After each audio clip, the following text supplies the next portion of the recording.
सत साहिब सतगुरुदेव की जय। बंदी छोड़ कबीर साहिब जी की जय। बंदी छोड़ गरीबदास जी महाराज जी की जय। स्वामी राम देवानंद जी गुरु महाराज जी की जय हो।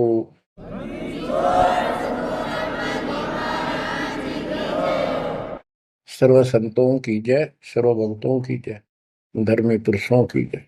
श्री काशी धाम की जय, श्री सुडानी धाम की जय, श्री क्रोथा धाम की जय, श्री बरवाड़ा धाम की जय।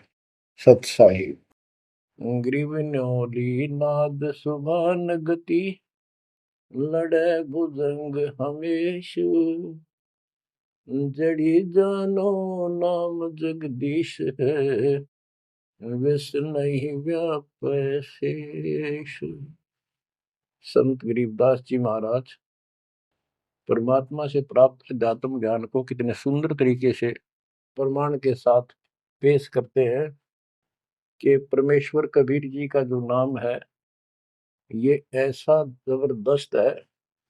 कबीर साहब ने बताया कि कबीर जैसे फनपति मंत्र सुन, रख पुन सुकोड़े, ऐसे बीरा मेरे नाम से, गाल चले मुंह मोड़े।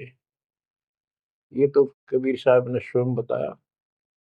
जैसे फनपति सर्प और गारुड़ के मंत्र को सुनकर उससे इतना डर जाता है कि अपने फन को इकट्ठा करके भागने की चेष्टा करता है, ऐसे मेरे नाम से, कबीर नाम से, उस सच्चे मंत्र से यू काल चले मुंह मोड़, ऐसे काल दूर भाग जाता है। गरीबदास जी कहते हैं, यम किंकर कर जोड़ चले तिस देख रे, धर्मराय के अंक मिटावे लेख रे, जीव जुनी नहीं जा बाठा डे गही, दर्ग मंज हजूर पकड़ छे की बही। गरीबदास जी आंखों देखा परमात्मा की शक्ति का वर्णन करते हैं कबीर जी का, कि उनको देख कर यम के दूत हाथ जोड़ के और दूर चले जाते हैं। और फिर परमात्मा ने धर्मराज के दरबार में जाके मेरी बही निकाली। बही वो बुक, वो पैड जिस पे अकाउंट लिखा था, और परमात्मा ने कहा ये मुझे दो, ये मेरा भक्त हो गया, इसने मेरी दीक्षा ले ली। वह पैड पाट दी दाता ने वहीं पर और फेंक दी कूड़े में। दरगह मंज हजूर पकड़ छे की बही, जीव जोनी नहीं जा बाठा डे गही। कि कबीर साहब ने जिसकी बाह पकड़ ली, जिसका हाथ पकड़ लिया, जिसको शरण दे दी, वो जीव लख 84 प्रकार की योनियों में नहीं जाएगा। बाँ ठाडे गही, ठाडे ठाडा मीन तगड़े समर्थ शक्तिशाली ने हमारी बाह पकड़ ली, हमें शरण दे दी। ठाडे की परिभाषा थोड़ी सी बताता हूँ आपको, क्योंकि बच्चों कोई भी हम प्रसंग सुनते हैं उसके साथ उसका जो लिंक होता है वो कथा का होना अति आवश्यक है, अन्यथा उसका कोई प्रयोजन नहीं रहता। काफी समय पहले की बात है, एक भक्त अब परमात्मा कबीर जी की शरण में था संत गरीबदास जी के माध्यम से।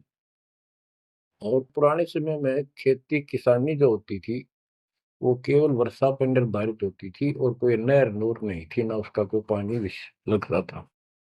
बारिश हो जाती थी कुछ एक क्षेत्र में तो उसमें किसान अपना उसको संवार के बीज बो दिया करते थे।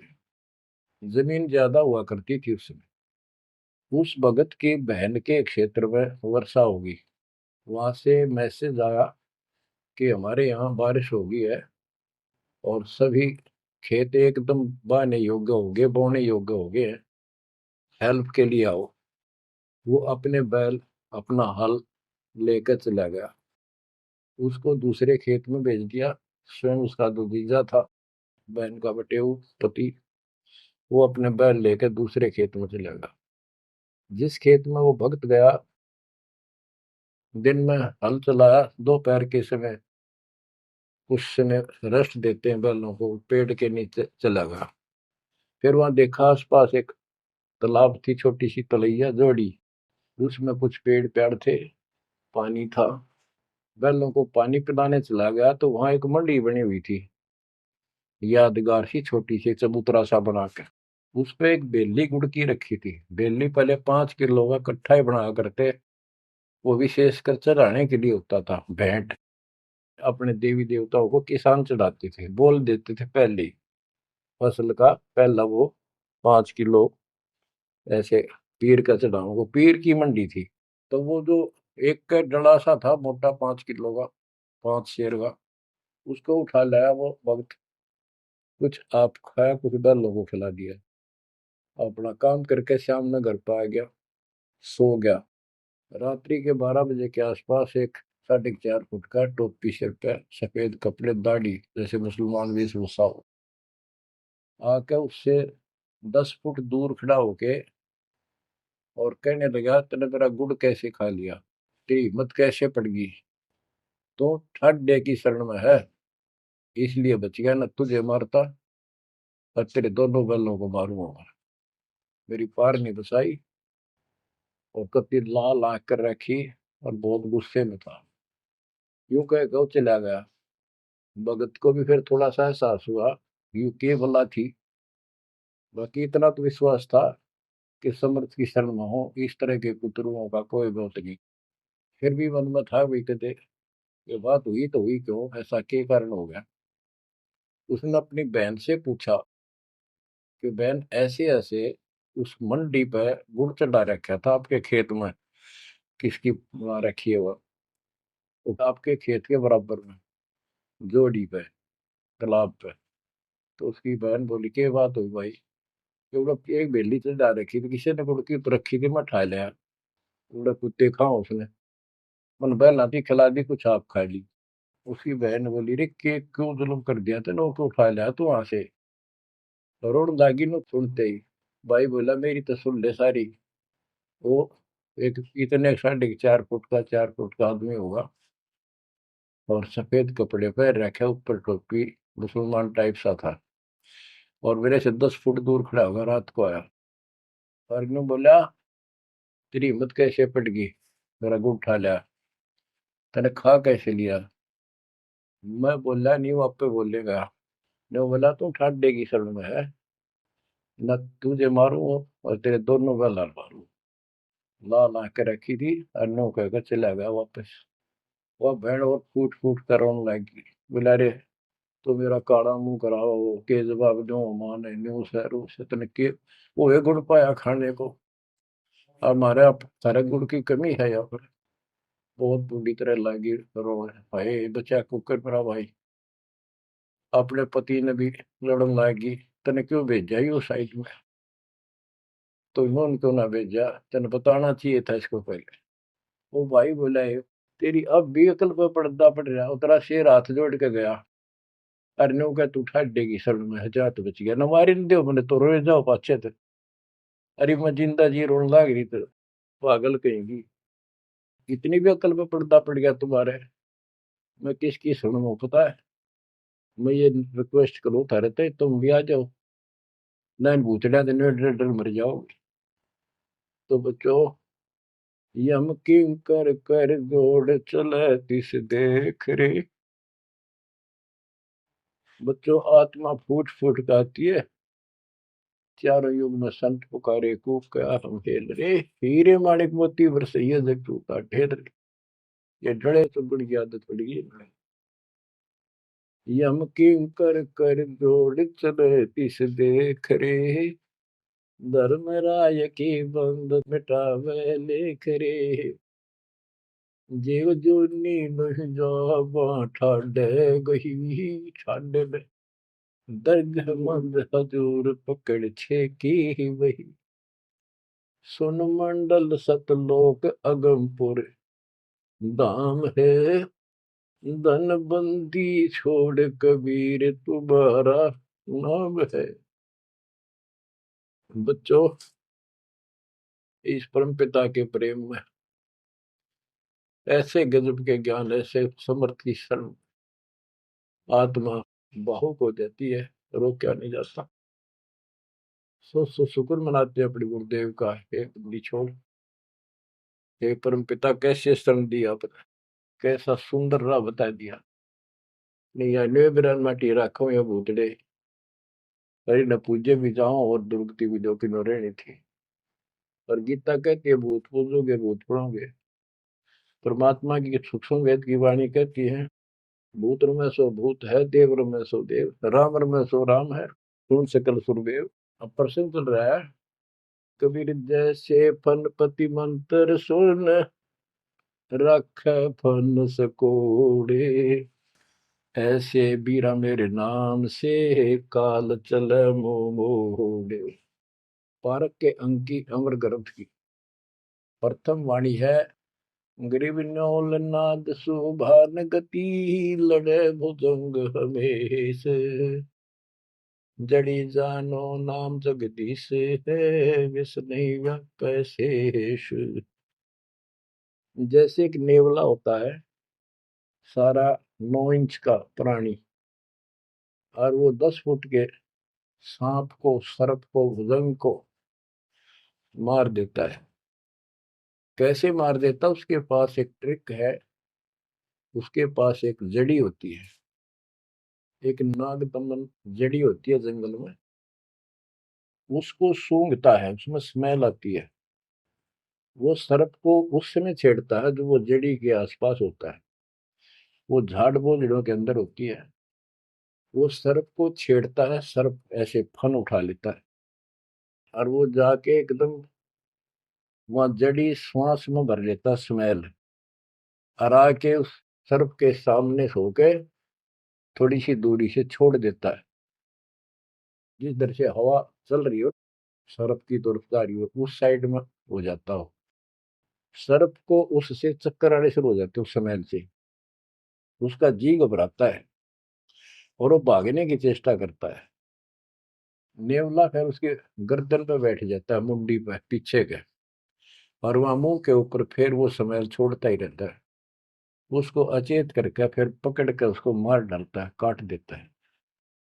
तो बच्चों, गरीबदास जी ने बताया कि कबीर परमेश्वर का यो सच्चा नाम सतनाम और सार नाम। सार नाम है, ये है मेन चीज। सतनाम भी बहुत शक्ति हो जाती है इन दोनों के मेल से। जैसे दो जड़ियों को मिला दिया जाए, उसका कुछ अलग से स्ट्रॉन्ग दवाई बन जाती है, मेडिसिन। और तीसरी मालिक मिला, मालिक का जो सार नाम है, वो तो कहना ही क्या है। तो हमारा जो मोक्ष जो होगा इन सभी मंत्रों के जाप से होगा। ये हमारी साधना है, पूजा हमारी सार नाम है। बच्चों, जैसे एक छोटा सा सर्प उस जड़ी की ताकत से, स्मेल की ताकत से जो श्वास में भर के लाता है, इतने तगड़े लंबे सर्प को कंडम कर देता है। ऐसे ही परमात्मा के इस नाम के सिमरन श्वास के द्वारा करने से, तो ये बताया कि ग्रीव न्योल नाद सुभान गति, लड़े भुजंग हमेश, और जड़ी जानो नाम जगदीश है। जगदीश सारी सृष्टि के मालिक का जो असली नाम है, वो जड़ी है, वो नागदम जड़ी है। अब जैसे सतनाम भी बहुत ताकत रखता है, ये हमारी साधना है। जैसे प्रथम मंत्र सतनाम, ये साधना है। सार नाम हमारी पूजा है। पूजा और साधना में अंतर होता है। कबीर साहब हमारा पूज्य है। साधना वो होती है, जैसे हमने जल की आवश्यकता है तो हैंडपंप लगाते हैं। हैंडपंप के लिए बोकी और पाइप, बोकी मारते रहते हैं, मिट्टी बार डालते रहते हैं। सतनाम की बोकी श्वास उश्वास से मारकर जब वो पानी के लेवल पर पहुंच जाती है, वो बोर, तब उसमें पाइप लोअर करके फिर उसके ऊपर एक मशीन बांधी जाती है, वो सार नाम है। और मशीन से फिर उसको चलाया जाता है। वो हमारा पूज्य इष्ट है, वो सार शब्द है। जो हमें चाहिए था ऐसे मिलेगा वो सुख, परमपिता परमात्मा के सच्चे दरबार का। तो गरीबदास जी कहते हैं वो मंत्र, वो जो सार नाम है, वो जड़ी जानो नाम जगदीश है, परमात्मा जगदीश कबीर साहब का सार नाम। वो नाग दमन जड़ी बूटी है, वो काल दमन। और विष्णु व्यापक शेष, छोटे से सांप की बात छोड़ो, शेष नाग जो सबसे बड़ा ताकतवर 1000 फुट का बंदर है, यानी काल 1000 भुजा का ताकतवर है, ये भी निकट नहीं आ सकता। बच्चों, किस्मत सराहा करो अपने, 100 गुण गाया करो। गरीबदास जी कहते हैं, गरीब साधों से ते मस्करी, ये चोरों नाल खुशाद, मल अखाड़ा जीतेंगे ये युगन युगन के माल। माल, रेसलर, पहलवान, इन नकली गुरुओं से तो खुश है सारा संसार, साधों से ती मस्करी, इन चोरा नाल खुशाद। हाय हाय, इन चोरों से, झूठे गुरुओं से खुश, और साधु संतों के मजाक करते हैं। ये तो मल अखाड़ा जीतेंगे युगन युगन के बाद। आप हो वो युगन युगन के माल। बच्चों, आपको बहुत बार प्रमाण दिए जाते हैं, देता ही रहूंगा आखिरी सांस तक, क्योंकि सिलेबस यू है। टीचर सारा साल सिलेबस पढ़ाता है, उल्टा सुल्टा उन्हें कोई रट्टा लगवाता है, और तब बच्चे सफल होते हैं। परमात्मा योगों से आपके साथ है। सतयुग में राजा अम्बरीश एक बहुत बड़े धार्मिक राजा हुए हैं, और खूब यज्ञ किया करते थे, भंडारे करते थे, ब्राह्मणों को खूब धन दान करते थे, लागड़ गऊ बांटा करते थे, 1000 लागड़ गऊ बांट देते। लागड़ माने बच्चे वाली, ब्याई हुई, दूध वाली। भोजन भंडारे करवाते थे, दक्षिणा देते थे। जैसा भी लोक वेद सुना था, गुरु जी ने बताया था, ऋषियों ने, वो सारा कुछ करते थे। परमात्मा वहां भी साथ रहते हैं, उनकी इज्जत रखते हैं भक्ति की, और बीच बीच में उनको समझाने की चेष्टा की, कोई ऋषि रूप बनाकर अम्बरीश जी को सच्चा मार्ग बताया, खूब ध्यान से सुना और नाम लिया। लेकिन वो ऋषि वहां सैकड़ों और मालिक एक। आखिर में राजा अम्बरीश भी हाथ खड़े कर गया, मालिक की साधना छड़ दी, और वो ऋषियों वाली वो शुरुआत कर। इतने अच्छे भगत विष्णु जी के बने हुए थे। बच्चों, अब हंसी भी आती है, दुख भी होता है। गरीब वेद पढ़े पर भेद न जाने, वाचे पुराने ठारा, और पत्थर की पूजा करे, भूल गए सृजनहारा।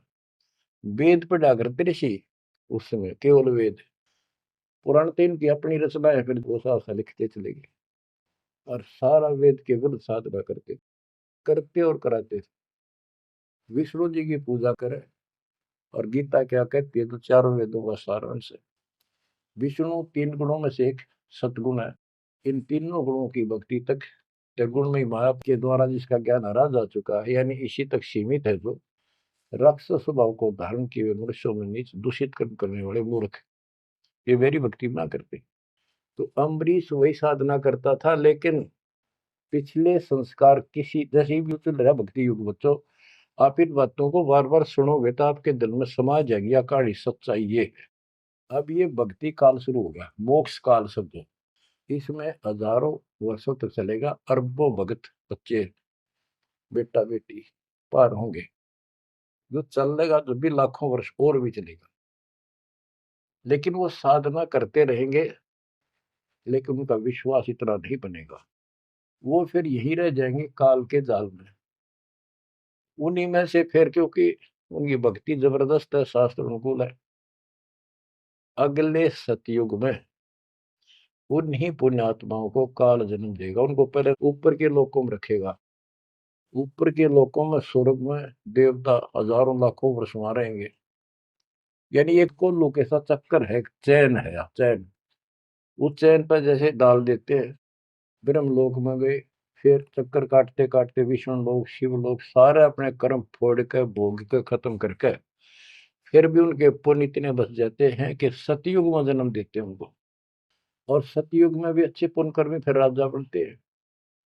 और वह भक्ति, ये वाली भक्ति कसक और वो शेष बची ताकत फिर भी साथ रहती है। और इस कारण से भगवान भी उनके साथ रहना पड़ता है। जो बच्चा गऊ की नजर में, यूं साईं को संत, भक्तों के पीछे फिर भक्त वत्सल भगवंत। कबीर जो जन मेरी शरण है, ताका हूं मैं दास, गेल गेल ला गया करो जब लग धरती आकाश। तो अपने इस विधान अनुसार अम्बरीश से मिले। ठीक है, एक बार तो यह बात इतनी गजब की है, सारी ठीक ठीक लगती है, लेकिन माहौल खराब होता है। ये ज्ञान बताने वाला एक होता है, दूसरा समर्थक नहीं होता। उस दिन में वो भूल जाते हैं और इसी लोग बहका देते हैं, कहाँ सी बातें करते हो, वेदों में ऐसा कहीं नहीं है, वेदों में ऐसा नहीं है। अब दास तो कहना चाहता है, फिर अगले जन्म उस भक्ति से वो अम्बरीश राजा स्वर्ग गया, स्वर्ग में अपनेपन भोगे। फिर त्रेता युग में फिर राजा जनक के रूप में वह आत्मा ने जन्म लिया। वहां भी खूब भक्ति करी, विष्णु के कट्टर पुजारी। वही भावना वही भाव फिर भरा हुआ था, परमात्मा फिर भी मिले उनको। लेकिन राजा और सिद्धियां इतने ठाठ बाट और बकाने वाले वो गुरु निरे ऋषि हमारी ऐसी घिस काट रखी काल में, हम ऐसे मूर्ख बना रखे, थोड़ा सा भी सुख हो जाए, कोई प्रभुता कोई पद प्राप्त हो जाए, हम खुद भगवान बन जाते हैं। लेकिन पिछली धार्मिकता के अनुसार हम कुछ धार्मिक भी बने रहते, लेकिन रहते वही के वही। और अम्बरीश राजा इतने अच्छे भगत थे, पिछली सिद्धि शक्तिमान की वो भक्ति की सही थी। एक बार दुर्वासा ऋषि ने उनके ऊपर सुदर्शन चक्कर छोड़ दिया। दुर्वासा कहता था कि तू ये साधना छोड़ दे, मैं बताऊं वाह कर। अम्बरीश ने हाथ भर ली पर छोड़ी नहीं। अगली बार गया, उसने गुस्सा हो गया कि तू मानना नहीं मेरी बात, तेरा सिर काट दूंगा, इतना गुस्सा। सुदर्शन चक्कर छोड़ दिया। सुदर्शन चक्कर राजा अम्बरीश के पैर छू के और दुर्वासा ने मारने खातिर वापस चाल पड़ा। दुर्वासा भागता फिरा तीन लोक में, कितने उसने गुफा नहीं मिली जरा बच जा, कुछ संरक्षक नहीं पाया। परमात्मा कबीर जी ने विष्णु रूप बनाया, एक सवाल आ दी, एक मिनट में क्या कर दी कर दिया बोलो में। दुर्वासा ने देखा भगवान विष्णु बैठे, वहीं पहुंच गया और कंप पे डांक ठोक रखी, मन बचा लो भगवान, बचाओ मुझे, सुदर्शन चक्र मुझे मारेगा।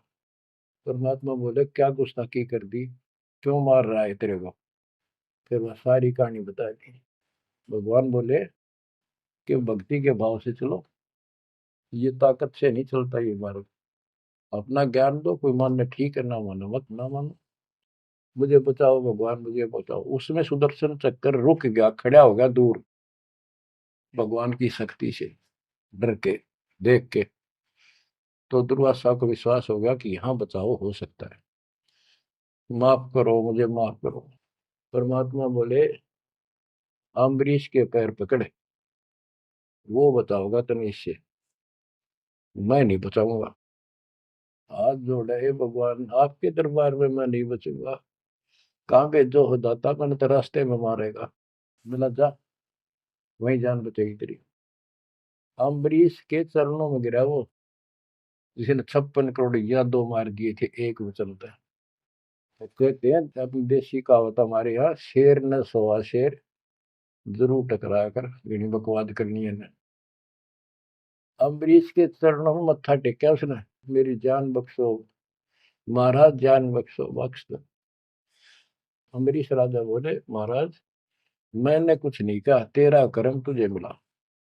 और वो सुदर्शन चक्कर हाथ से पकड़ लिया राजा अम्बरीश ने और ऑफ कर दिया, शांत हो गया। बोला ले जा तेरी तोब। और भक्ति के भाव रहना चाहिए इंसान। बच्चों, अम्बरीश राजा की इतनी महिमा होगी, ऋषि भी हैरान थे जो उनके गुरु लोग थे। वो नहीं छोड़ कहते, मन तू सुख के सागर बस रे, और न ऐसा यस रे। तू सुख के सागर बस रे, ये झूठे यशों में कुछ नहीं धरा। वह सतयुग में महिमा होगी, फिर राजा जनक बन गए। राजा जनक वही भाग्य बाबा नानक बने। जब एक सुखदेव नाम के बाल ब्रह्मचारी माँ के गर्भ से भक्ति ले रहे थे और आकाश में उड़ जाने की सिद्धि थी। उस अर्धी की गांठ से पंसारी बढ़ जाते ये अपने बराबर किसी ने नहीं समझा था। राजा जनक के पैरों में पड़कर स्वर्ग तक जाने का विरोध करवाया। वो मोक्ष तक वो दूर की बात है, वो तो मार्ग ही नारा है। गरीब सुखदेव ने 84 भुगती बिना पजावे खरगो, तेरी क्या बुनियाद परानी, तू पेंडा पंथ पकड़ो। के सुखदेव जैसे ऋषि जिसकी टूटी बोला करती सारे देवता उसका सम्मान करते थे, बड़ा पहुंचा हुआ है, वो भी फिर 84 लाख योनियों में गया। राजा जनक से दीक्षा ली। पहले तो यूं कहता मैं बाल ब्रह्मचारी ब्राह्मण ऋषि, जनक विदेही राजा भाई कैसे शीश नवाऊं जाई। सुखदेव बोले ज्ञान विवेक का हमने स्त्री का मुख नहीं देखा। राजा के 10,000 रानियां। तो गरीबदास जी कहते हैं गोरख से ज्ञानी गणे सुखदेव जति जिहान। वो अपने आप को जति मान रहा था। और सीता सी वो बारिया संत दूर स्थान। संत के घर बहुत दूर है, इन बात का तो नहीं भाई इसने ब्याह करवा रखा है, इसका न्यू हो रहा था, ये संत कैसे हो सकता है। 10,000 रानी थी, फिर भी उस नकली थे दो भी अच्छा था राजा जनक। बच्चों ये मूल ज्ञान है, ये निचोड़ है, निष्कर्ष है, ये तत्व ज्ञान है। और राजा जनक रूप में बहुत गणे यज्ञ किए, बहुत प्रमाण है पुराणों में। बहुत धर्म भंडारे लाए, यानी दूध वाली गाय बाटी साधु संत, तो वो धर्म पुण्य बन गए। अब देख काल कैसे ठगी करता बच्चों, सारे पॉइंट याद रखने पड़ेंगे, बेमतलब अपने धन ने खोया नहीं करते। राजा जनक और सुखदेव विमानों बैठकर स्वर्ग जान लग रहे। रास्ते में 12 करोड़ आत्माएं नरक में तंग पा रही थी, हाहाकार मचा रोवे। राजा जनक ने कहा ये आवाज कहां से आ रही है चिल्लाने की, रोको मेरा विमान रोको। रोक दिया। उनको बताया गया कि यहाँ एक नरक है, उसमें 12 करोड़ आत्माएं जीव अपने कर्म दंड भोग रहे पाप। राजा ने कहा इनको छोड़ दो, इनको कष्ट ना दो। तो वहां जो उनके साथ गए थे देवदूत यमदूत, वो कहने लगे जी यहाँ आपका हुक्म नहीं चलता, यहाँ का राजा धर्मराज है, उसके आदेश से सब कुछ होता है। बोला या तो मुझे इस नरक में डाल दो, मुझे भी यहीं छोड़ दो, ना इनको निकाल दो। धर्मराज तक बात गई। धर्मराज जी वहां आए, बात सुनी। धर्मराज बोले राजन अपने अपने कर्मा का फल सब न भोगना पड़ता है, ऐसे नहीं कुछ हो सकता। तो राजा आकड़ गया। भाव यानी एक परमार्थी भाव, परमार्थ भी हिसाब का होना चाहिए, तो आदमी कोई परमार्थ नहीं चला गया कि मैं या तो मुझे यहाँ छोड़ दो या इनको साथ लो मेरे। तब धर्मराय ने एक विकल्प निकाला कि आप अपने पुण्य दे दो इनको, आधे या जितने चाहते हो उतने समय तक इनको आपके साथ वहां स्वर्ग में भेज देंगे। राजा ने 50% पुण्य दान कर दिए। सबको बिठा के 12 करोड़ आत्माओं को विमान में बिठा के और स्वर्ग ले गए। बच्चों सुखदेव ने गलती करी नहीं, वो तो आज तक स्वर्ग में है। और वो राजा जनक ने आधे पुण्य खत्म कर दिए, बाकी के पुण्य में झाड़ के खा के खर्च के खो खंडा के बाबा नानक रूप में जन्मे। पहले राजा थे 2 जन्मों में, दुनिया भर के नौकर होते थे, और फिर हैंड टू माउथ हो गए, खुद नौकर लगे नवाब के मोदी खाने में गोदाम में। अब बच्चों अब हमने सावधानी न्यों भी बरतनी है, अपने नाम ने अपने भक्ति ने नष्ट नहीं करा, किसी के ऊपर भावुक हो गया। एक बताओ था कि मैंने अपने भाई दुखी हो रहा था, उसको अपने पुण्य दे दिए, भक्ति दे दी, वो तो ठीक हो गया, मेरी डूबती हो रही है, बुरा हाल हो रहा ना, वो दिक्कत होगी, बीमारी होगी, आगे तागे दुख होने लग के। तो ये बकवाद नहीं चले, मर्यादा जो बनाई है उसको संभालो। तो कहने का भाव ये है कि आपको इस पॉइंट पे लाना चाहता हूँ। अब राजा जनक राजा थे, राजा अम्बरीश राजा थे वो बाबा नानक बने, खुद नौकर लगे राजा के। अब यहाँ आकर हमारी बात टिकती है कि साधों से ती मस्करी चोरा नाल खुशाल, मल अखाड़ा जीतेंगे ये युग युग के बाद। यानी भक्ति की चाह, भगवान की चाह उनके में तब भी थी, पर एक्सरसाइज गलत थी। अब परमात्मा फिर मिले उनको आकर के। अब वो भौतिक धन में निर्धन थे, पर अध्यात्म धन के भरे पड़े थे। पिछले पुण्य गजब के थे भक्ति वाले। एक तो धर्म कर्म किए होते हैं वो, और एक होते भक्ति की शक्ति। वह न्यो की नो डटी थी उसकी, वो पुण्य खत्म कर दिए थे उसने। तो वो भक्ति उस कारण से परमात्मा फिर आकर मिले। अब वो हैंड टू माउथ था, सुन ली। राजा होता तो तब भी ना सुनता। तो बच्चों, आज आप से कितने निर्धन हो और कितने धनवान हो, आप उस मालिक के सच्चे बच्चे हो। पिछले जन्म जन्मांतर से आप भक्ति करते हुए आ रहे हो। अब परमात्मा ने अपना वो धन देखना है। कबीर सब जग निर्धना धनवंता नहीं कोई, धनवान वा को जानियो जहाँ पर राम नाम धन वही है। आपके पास वो राम नाम का धन भरा पड़ा है। और जैसे सुकुच मीन मिलता नहीं भाई, स्वाति सीप सब अड़ ही जाई। सुकुच मीन सतगुरु हो आया, जिन परमात्मा का भेद बता। जैसे सीप और मोती का उदाहरण दिया जाता है कि स्वाति भी मिल गई सीप को, ऊपर की बूंद, मोती भी बन गया। लेकिन एक सुकुच मीन जब उसमें टक्कर ना मारे, उसने खुल नहीं, तो वह मोती माए गड़ गया और वह सीप भी मर गया। तो बच्चों, ये भक्ति धन थारा इब कभी नहीं गड़ मर जाता, सतगुरु ना मिलता था। तो अब आपका वो मोती सुरक्षित है। अब कहते सुकुच मीन सतगुरु हो आया, जिन परमात्मा का भेद बता। तो बच्चों, फिर बाबा नानक को मालिक ऊपर लेकर गए और उनको वो सच्चा राह बताया। उसके बाद उनकी जिंदगी बदल गई। यानी पहले वकील हो रहे थे काल के, सुने नहीं थे। अब जो बाबा नानक जी हिंदू धर्म में जन्मे थे, खत्री गोत्र था, और भगवान विष्णु कृष्ण राम कुर्बान थे इनके ऊपर। गीता का पाठ ब्रजलाल पांडे से पढ़ा करते थे और गीता पढ़ते थे। दाता मिले तो खूब तर्क वितर्क किए। आखिर में बोले अखा वेखूं तो मानो। तो परमात्मा ने आई विटनेस भी बनाने थे। बेई नदी सुल्तानपुर के साथ से बह रही है। सुल्तानपुर में बाबा नानक की बड़ी बहन ब्याह रखी थी। वह अपनी बहन के वहां रहते थे, नौकरी करते थे नवाब के। सुबह सुबह स्नान करने जाया करते थे उस नदी पे। वहां परमात्मा ने 2-3 मीटिंग करी। तीसरी बार जब आए, ने बोले आंखें देखो जो मानो। बात सारी समझ में आ गई। गीता बार बार देख ली, पढ़ ली, सच्चाई भगवान कोई और है। और चाव भी थे, पर पुराना ज्ञान और कोई नो समर्थक नहीं गया, बात सच्ची है। तो वो कहने लगे आंखा देखो तो मानो। कबीर साहब और बाबा नानक जी परमात्मा समकालीन थे। बाबा नानक जी का जन्म सन 1469 में हुआ, 1469 में। और 1539 में वो शरीर छोड़ के गए। और परमात्मा जी 1518 में गए। तो 1469 से 1518 तक समकालीन थे।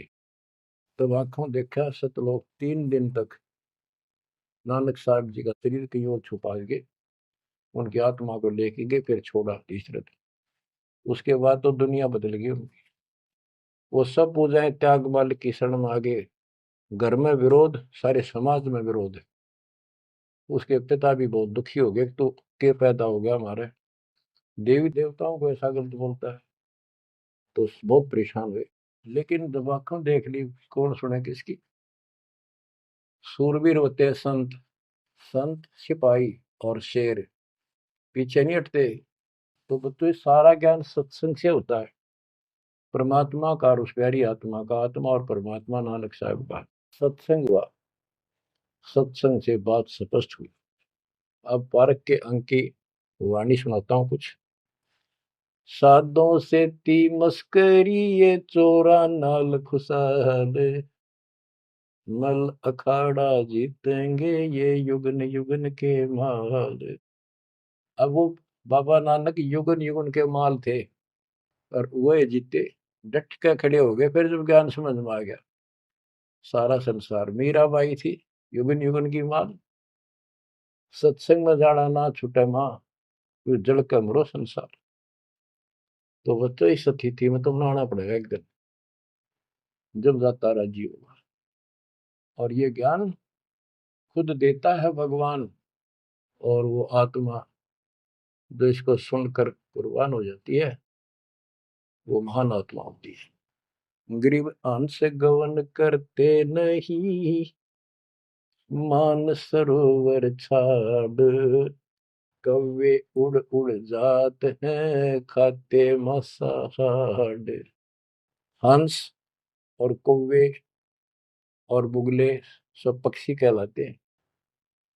हंस उस मानसरोवर को नहीं छोड़ता जहां उसका आहार मोती होते हैं, और कौवे वहां टेके नहीं, क्योंकि उन्हें तो जगह जगह जाकर मांस खाना, हाड खाड़े हाडों का मांस चाटना, किसी पशु के जख्म में चोंच मारना, ये कौवे जैसी व्यक्ति के लोगों का स्वभाव होता है कि दुखी उनका अपना उल्लू सीधा हो, स्वार्थ सिद्ध हो, ताकि अगला कितना दुखी हो। ये कौवे जैसे जीव होते हैं। अब यहाँ बताते हैं, कबीर साहब कहते हैं, गरीब अंश गवन करते नहीं, मान सरोवर छाड़, कौवे उड़ उड़ जाते हैं खाते मांसाहाड़।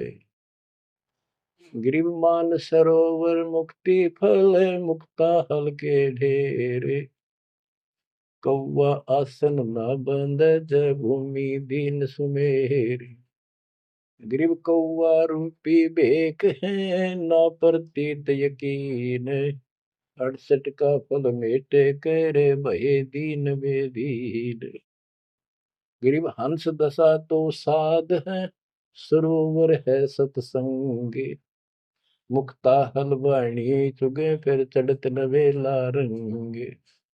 अब स्पष्ट कर दिया कि ये सत्संग जो है ये मानसरोवर है, और भगत साध ये हमारे हंस हैं।